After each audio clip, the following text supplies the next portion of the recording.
Nasilaw ka sa pera? Ay, meron. Meron. Ah, di ba Kasi naman? yung asawa ko mismo nagsasabi sa akin na, oh, nag-iiba ka na. Kasi mabuti na lang nandiyan yung asawa ko na gumagabay. Kasi minsan, pag ayaw mo nang pakinggan yung iba at akala mo ikaw na yung pinakamagaling, ikaw na yung mali maling attitude eh. Dapat open ka pa rin dun sa, maging sensitive ka pa rin dun sa mga taong nasa paligid mo. Kamo ba yan eh, ganito, ganyan. Dapat ganun pa rin. So yung asawa ko ang siyempre tao lang ako. Tao rin naman yung asawa ko. Minsan ako rin naman ang nagsasabi sa kanya. So bigayan lang kami. Ang masama kung parehas na kayong sarado.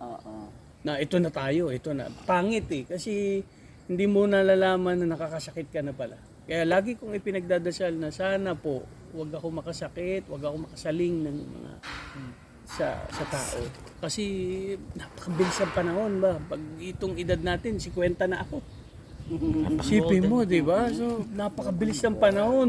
Hindi mo masasabi na, wag naman. Kasi mga bata ngayon, hindi ko masabing bata pa rin ako, pero ilang taon na ang i-stay mo dito i-enjoy mo na, di ba? Sabi ko nga sa asawa ko, pag may mga tampuhan tayo, may ipagpaliban na lang natin kasi alam kong ano lang agad tayo. Halimbawa ako galit o ikaw galit, ano na lang natin, ayusin na lang agad. Sayang eh, oras, maghapon ka, 2 araw, 3 sayang. Pwede ano na lang tayo, maglabing-labing na lang tayo. Wala tayong Tama naman. Kailan pa yung nag-start? nung Nung gano'n attitude?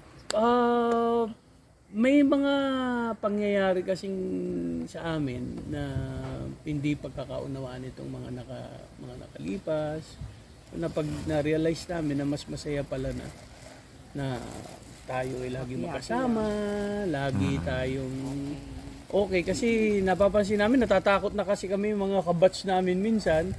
Nawala na. Nawala na. Sabi ko, hindi masamang mag-isip na dapat mag-ingat tayo, dapat yung oras natin sa isa't isa, bigyan natin ng halaga. So, sabi ko, nag-post nga ako nitong nakaraan. Basta Nagpunta pa ako maging mapamura. happy ka, di ba? Ano ilagay doon? Diyan na lang sa Ayan. Hirap i-edit nito. O yun, ganun yung naging panunturan namin ni Venus. Kasi, Paano mo pinapangalagaan yung sarili mo? Ngayon, physically fit ka, wala ka.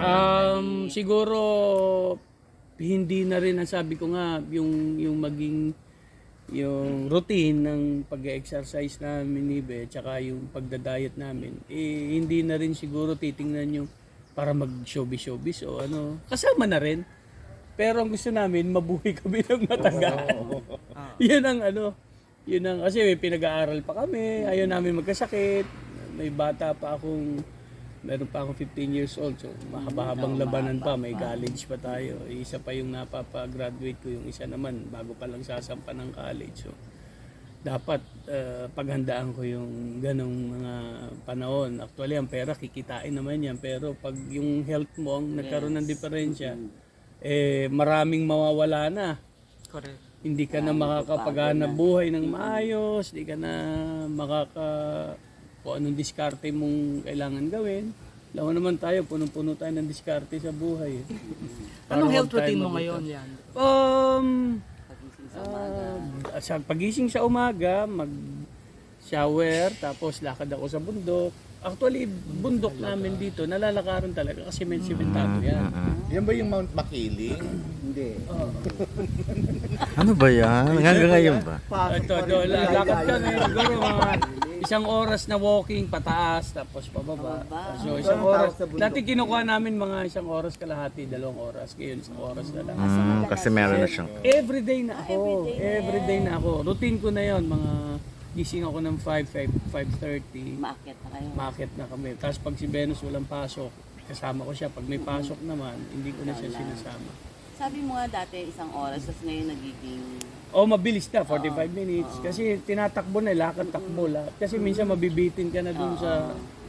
Pag makikita mo naman, ang sarap ng hangin eh. Kasi paligid mo, walang init. Paligid mo, yung simoy ng dahon, tapos yung mga huni ng ibon. Doon ka pa makakarinig ng mga huni ng magagandang ibon. sarili niyong bundok yan. Hindi naman. Doon, pag umakyat pa kami doon sa may papatahan na tinatawag, doon kami may mga lupa. Yun. After nun, baba ka dito, o punta ka sa hanap buhay mo, nandyan lang naman yung negosyo ko, nandyan. So, focus Paano tayo yung sa sa tao. food? Tapos sa food naman, bawal sa akin. Hindi, actually, hindi naman bawal. Hindi na ako nag-aasukal. Hindi na ako nagkakanin. Tapos isang beses lang ako kumakain sa isang araw ng talagang 1 meal a day. katulad niya, kumain ako ngayon. Hindi ka Siguro nakakain the whole day. the whole day. Yung Paano pag konti-konti na lang. nagugutom ka? Itlog na Ilaga. ilaga. Tapos meron kaming tunang binibiling galing Japan. Japan. Oo. Yun. Tapos nagtitimpla ako ng basil. Merong yung pesto. Kasi masarap yun. Pampatanggal ng umay, gutom. Kasi meron kaming binibili na keto na parang hapa. Ano siya, parang hapa. Pero parang siya shawarma. Pero ano siya, piniprito lang namin ng butter. Parang pita bread. Yun lang. Tapos yung pesto na ginagawa ko.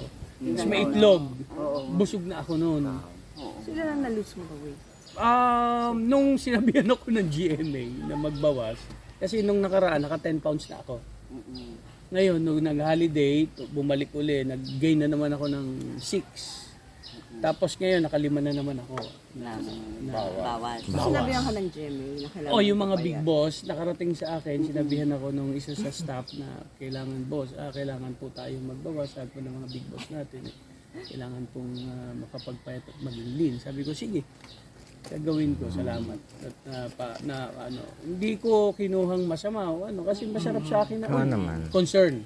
Diba? So, gagawin ko lahat para makuha ko yung Mas magaan kumilos, no? mas magaan. Hindi katulad dati na pag nitong holiday, lagi ako nakahiga, nood ako Netflix, concentrate ako doon sa mga, kasi tumitingin din ako ng mga pelikula eh.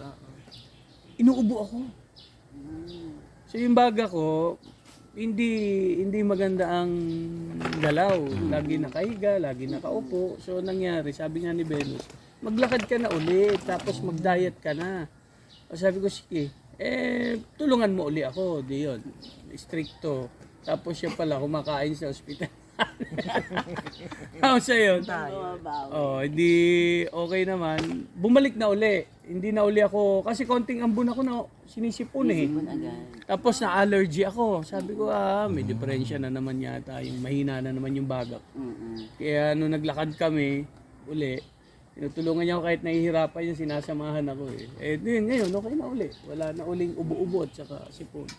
Kaya sabi ko, siguro hanggang pagtanda na natin to. Ganun yung ginagawa. Kaya ngayon, si Venus naman, naghahanap naman ngayon ng mga kung saan kami mag-hiking. Pupunta daw kami sa Mount Pulag. Oo, sabi niya, paganda natin, dapat this May. Ngayon, sabi niya, yung diet ko, yung diet ko hindi ata kaya. So, November na. Kasi maganda yung May yung, target di ba yung weight langit? ba, Leandro? Ha? Target weight mo talagang, 79. yun ang pinaka-ano. Oo, ano na ako ngayon 81. Konti na lang. Mga 2 kilo pa siguro, para sure na talagang, na. Tapos workout na, dahan-dahan work. Kasi lumalambot na sabi nga ni, yung likod ko, kapana yung mga buto. Dati, puro laman O di siguro, yung sad na balat, Sabay ng workout. So, Leandro, kumusta na yung hating kapatid? Nag-start na kayo? Nag-start na sila. Okay. Nag-taping na sila, nag 2 days tapings na sila. So siguro kasi may schedule naman binigay sa amin. May pa ang talagang regular. Itong week na to, nag-ano sila, naghanap ng location para dun sa, kasi may Benguet eh. So nga naman, pag yung Benguet, flower farm eh. So siguro naghanap sila ng malapit-lapit na para Kailan ang hindi ko pa sigurado kung kailan ang showing eh. Pero anong role mo?